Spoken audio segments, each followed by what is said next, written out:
मैं विवेक एक बार फिर से अपने YouTube channel stock trading technique पर आपका हार्दिक स्वागत करता हूं। दोस्तों, आज निफ्टी ने एक बार फिर से तकरीबन 70-72 पॉइंट के गेंस के साथ क्लोजिंग की, जबकि कल के सिनेरियो को देखते हुए, जैसे कल हमने एक फॉल देखा था, लग रहा था कि हम 15,770 को ब्रेक कर सकते हैं। लेकिन आज के दिन की ओपनिंग देखिए कहाँ पे हुई। ओपनिंग हुई 15,700 या 800 के आसपास, मान लीजिए 15,800 के आसपास ओपनिंग हुई, और जो लो लगा वो बिल्कुल आप जो 760 के आसपास का लो लगा। और 770 के नीचे मैंने कहा था कि अगर 10 से 15 मिनट ट्रेडिंग मिलती है तो एक बड़ा फॉल 50 पॉइंट्स का पहले और उसके बाद 700 ब्रेक होता तो हम 450 तक गिर सकते थे। लेकिन ऐसा नहीं हुआ। एक बार फिर से 15,770 की सपोर्ट ने काम किया और वहीं से एक बाइंग दिखी और हमने हाईएस्ट क्लोजिंग दिखाई आज के सेशन की। और अब हम फिर से उसी प्राइस पर आ गए हैं जहां से बार बार गिरावट आती है। मैं आपको दिखाता हूं 15,935 का प्राइस, वो प्राइस है जहां से बार बार निफ्टी गिरावट दिखाता है। देखिए, एक बार ये तो आज हमने टच करके वहां आसपास क्लोजिंग की है, 910 के आसपास की हमारी क्लोजिंग है। और कल के सेशन में भी हमने 935 को छुआ, उससे एक दिन पहले भी छुआ, और आप ये देखिए 28 जून को भी हमने छुआ, और इसके पीछे देख लीजिए 15 जून को भी हमने इसी प्राइस से वापस लौटे थे। तो ये एक बहुत क्रूशियल रेजिस्टेंस के आसपास हम फिर से आ गए हैं। और एक चीज का ध्यान रखिए, वॉल्यूम्स अभी नॉर्मल से भी काफी कम चल रहे हैं, तो खुलते ही कोई पोजीशन मत लीजिएगा, स्टेबलाइज होने दीजिएगा, मार्केट को स्टेबल होने दीजिएगा। उसके बाद देख के अगर 15,935 के ऊपर तकरीबन हाफ एन आवर की बात कर रहा हूं, उसके ऊपर टिका रहता है तो एक स्पाइक, बड़ी स्पाइक की तरफ ये बढ़ सकता है। पहला टारगेट 16,000 का होगा और बहुत बड़ी स्ट्रॉन्ग सपोर्ट है 15,770 की। तो आप उसी हिसाब से अपनी पोजीशन को क्रिएट कीजिएगा। 15,935 40 के ऊपर ट्रेडिंग मिलने पर आधा घंटा देखने के बाद आप पॉजिटिव जा सकते हैं। अब बात करते हैं बैंक निफ्टी। देखिए, बैंक निफ्टी हमें पहले से ही स्ट्रॉन्ग लग रही थी और मैंने कल की वीडियो में आपसे कहा भी था कि अगर हम ऊपर ट्रेडिंग शुरू करते हैं तो मेरा पहला टारगेट, ये मेरी जो आप येलो लाइन देख रहे हैं, ये होगा। और आज देखिए हम उसके आसपास पहुंच भी गए हैं और बैंक निफ्टी ने बिल्कुल हाईएस्ट क्लोजिंग दिखाई है आज के हिसाब से। तो कल है 8 जुलाई और कल के हिसाब से जो एक प्राइस बनता है वो 36,100 का बनता है।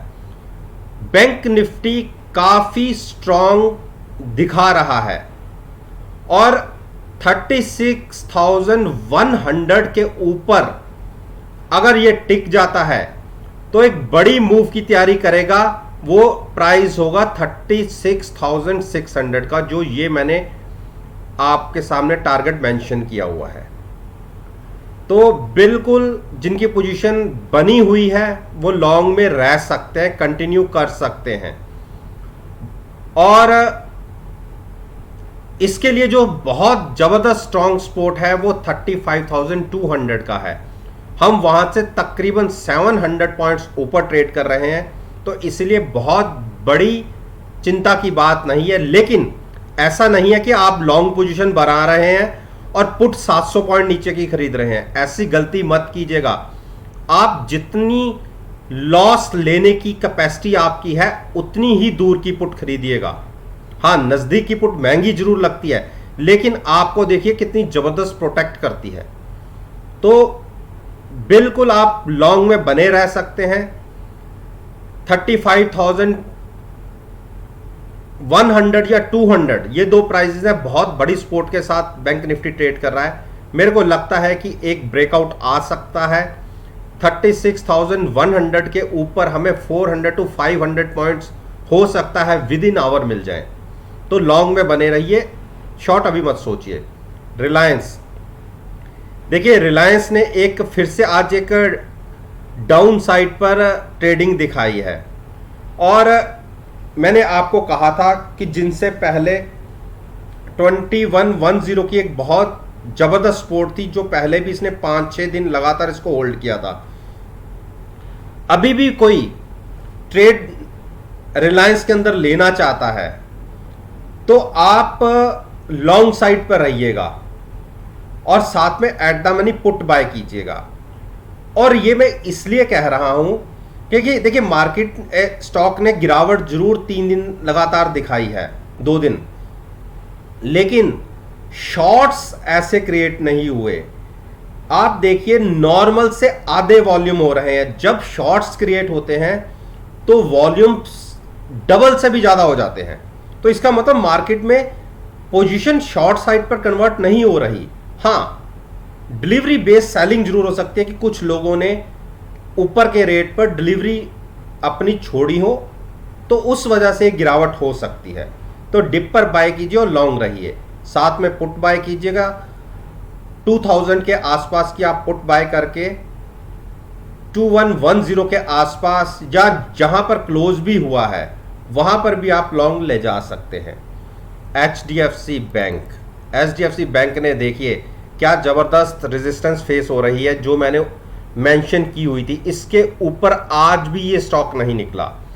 तो 1545 एक जबरदस्त रेजिस्टेंस है। और कल के दिन में देखिए क्या जबरदस्त वॉल्यूम्स थे, लेकिन आज वहां से बिल्कुल आधे वॉल्यूम हो गए। यानी इतने ऊपर के प्राइसेस पर फ्रेश लॉन्ग्स नहीं बन रहे।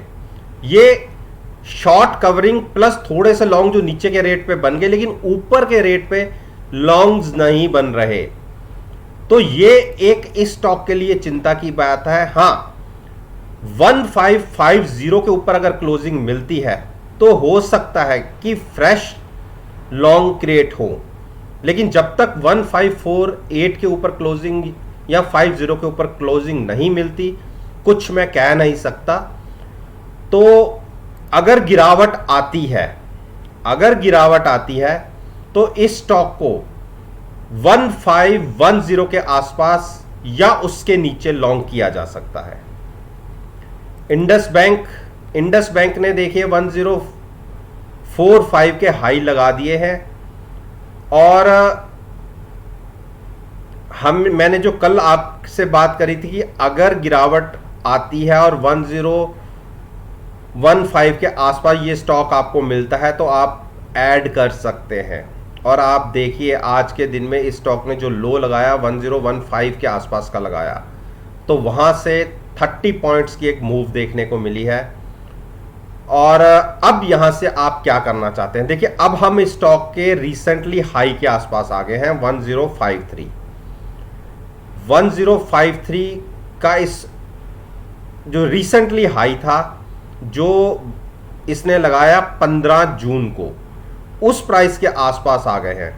लेकिन एक ऊपर जबरदस्त रेजिस्टेंस इसको फेज होगी 1070 को।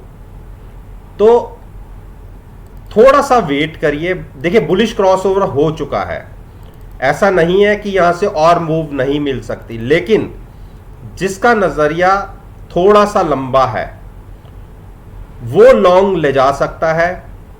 आप 1050 की पुट बाय करके पोजीशन को लॉन्ग में रख सकते हैं। देखिए नीचे की पुट पे मत जाइएगा, उतना आपका लॉस का घर खुल जाएगा। तो अगर थोड़ी सी ऊपर की खरीद लीजिएगा, 1050 की पुट बाय करके फ्यूचर्स को लॉन्ग रखिए 1070 के टारगेट के लिए। HDFC, देखिए HDFC ने आज के दिन में दिखा दी एक जबरदस्त मूव। इसी मूव के लिए तो मैं आपसे कह रहा था कि डिप पर बाय कीजिए। और हमने देखिए 2 बार इस पोजीशन को हमने बनाया है पहली पोजीशन हमारी 2450 की पुट के साथ ऑलरेडी लॉन्ग चली हुई आ रही थी, और मैंने यहां पर भी कहा था कि 2450 के आसपास की पुट बाय करके लॉन्ग रही, और देखिए 245758 के लो भी लगे तो मान के चलते हैं कि एक पोजीशन हमारी यहां से थी, और मैंने 2545 तक के टारगेट तो एक बोले थे, लेकिन मुझे लगता है कि ये स्टॉक 2575 तक इजीली चले जाएगा, तो वहां पर हम एक बार एग्जिट होंगे, जबकि मेरे टारगेट 2600 के हैं, लेकिन 20-25 पॉइंट को हम टॉलरेट कर सकते हैं। नीचे से हमें 100 पॉइंट्स की मूव तो ऑलरेडी मिल चुकी है जो आज का हाई लगा है, लेकिन कल की पोजीशन और देखेंगे कल कैसी ओपनिंग रहती है। अगर कंटिन्यूस आज की क्लोजिंग से ऊपर ये बना रहा तो आप इंट्राडे के अंदर देखिए तकरीबन 35 to 40 पॉइंट्स की मूव और देखने को मिल सकती है, और उस केस में हम 2575 के आसपास एग्जिट हो सकते हैं।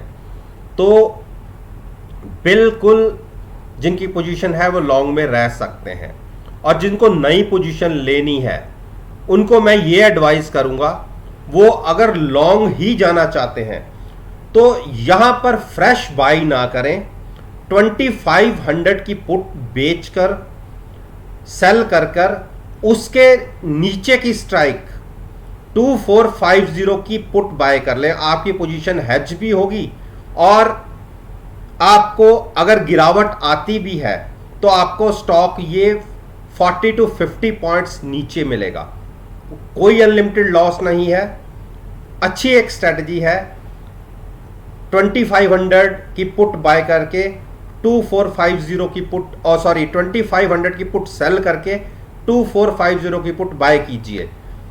लिमिटेड रिस्क लिमिटेड रिवॉर्ड की ये स्ट्रेटजी है, और आप इस स्ट्रेटजी के अंदर मार्केट में HDFC के स्टॉक को तेजी की सिनेरियो से देख रहे हैं।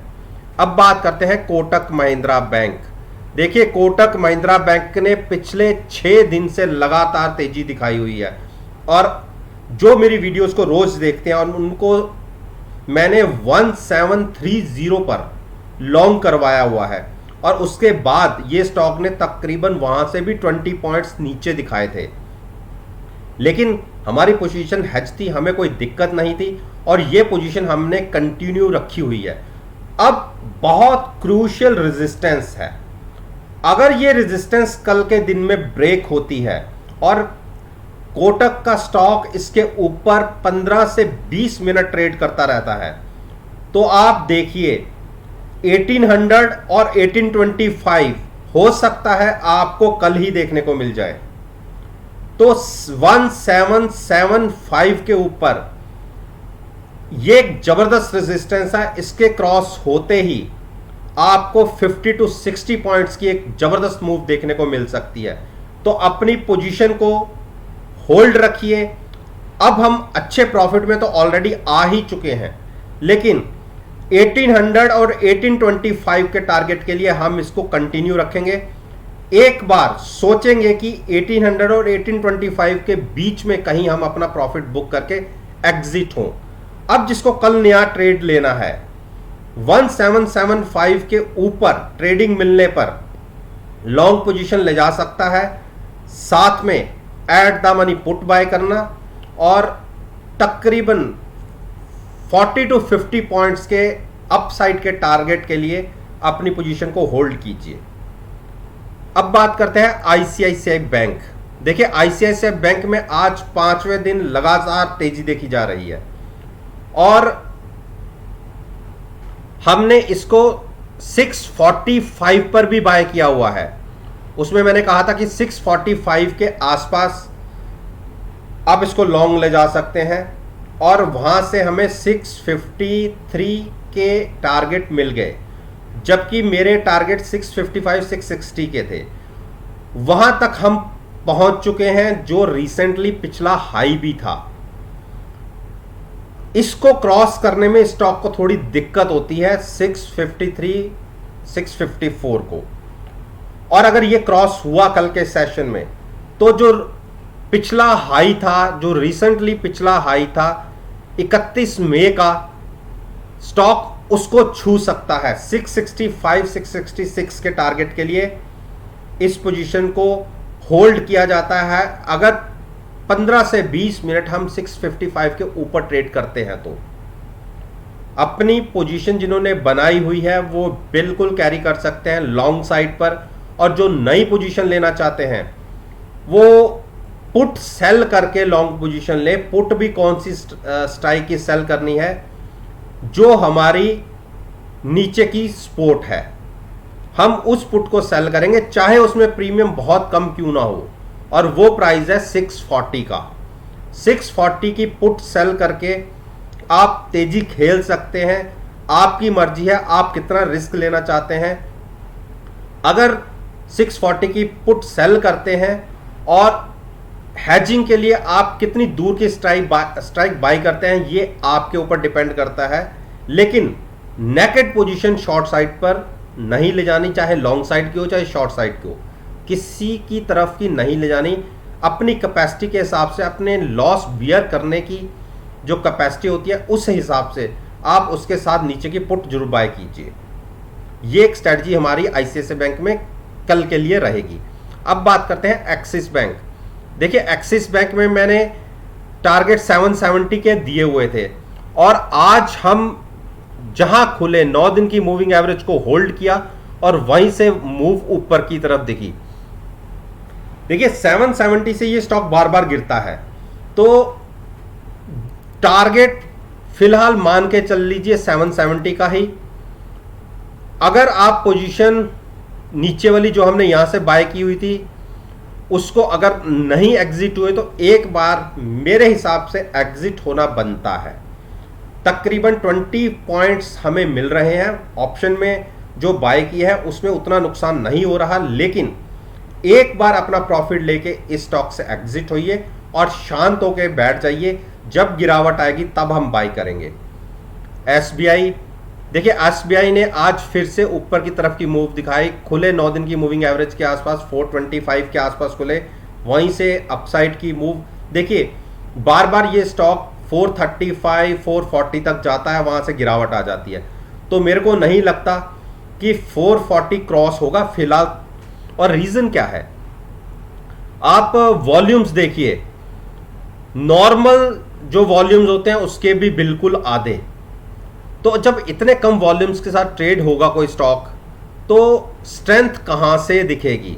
देखिए बुलिश क्रॉसओवर बन रहा है, आप ये देख लीजिए, बुलिश क्रॉसओवर है, तो यानी ये स्टॉक स्ट्रेंथ तो दिखा सकता है, स्ट्रेंथ दिखा सकता है। लेकिन अगर वॉल्यूम्स ज्यादा बने तो आपको ये स्टॉक 440 क्रॉस करता दिख जाएगा। लेकिन उसके लिए मार्केट में जबरदस्त वॉल्यूम्स आने चाहिए। जैसे यहां पर आपने देखे ये 21 मई को जो ये वॉल्यूम जनरेट हुए थे नॉर्मल से 2 टाइम्स, और आप देखिए क्या जबरदस्त स्टॉक ने मूव दिखाई थी। ऐसे वॉल्यूम्स की हमें जरूरत है एक बड़ा ब्रेकआउट देने के लिए, तो हम उसका वेट करेंगे। तो अब तक थोड़ा सा शांति बनाए रखिए, वेट एंड वॉच की स्ट्रेटजी रखिए। अगर कल मार्केट फ्लैट टू पॉजिटिव भी ओपन होती है, फ्लैट टू पॉजिटिव अगर होती है तो हो सकता है ये स्टॉक आउट परफॉर्म करे जैसा इसने आज क्रॉसओवर दिया है। उस केस में वॉल्यूम्स भी जनरेट होंगे और हम ब्रेकआउट भी देंगे इस स्टॉक के अंदर। तो दोस्तों ये मैंने निफ्टी इंडेक्स, बैंक निफ्टी और दोनों इंडेक्स के फाइनेंशियल सेक्टर्स के जो स्टॉक्स हैं उन पर मैंने अपना ओपिनियन आपके साथ शेयर किया है। और मेरा ये मानना है कि अगर मेरी इस वीडियो को आप 8 जुलाई के सेशन के साथ कंपेयर करेंगे, यकीन मानिएगा आपको बहुत अच्छे पॉजिटिव रिजल्ट्स देखने को मिलेंगे। वीडियो अच्छी लगे तो शेयर जरूर कीजिएगा, मेरे साथ मेरे चैनल पर जुड़िए, उसे सब्सक्राइब कीजिए, और कोई भी क्वेश्चन पर्टिकुलर इस वीडियो से रिलेटेड अगर आप मुझसे पूछना चाहते हैं तो नीचे कमेंट बॉक्स में लिख के आप पूछिए। कोशिश मेरी ये जरूर होगी कि मैं अगला सेशन ओपन होने से पहले आपको आपके क्वेश्चन का आंसर दे सकूं। इस बात के साथ मैं आपसे विदा लेता हूं और एक नई वीडियो के साथ फिर से आपके सामने आऊंगा। तब तक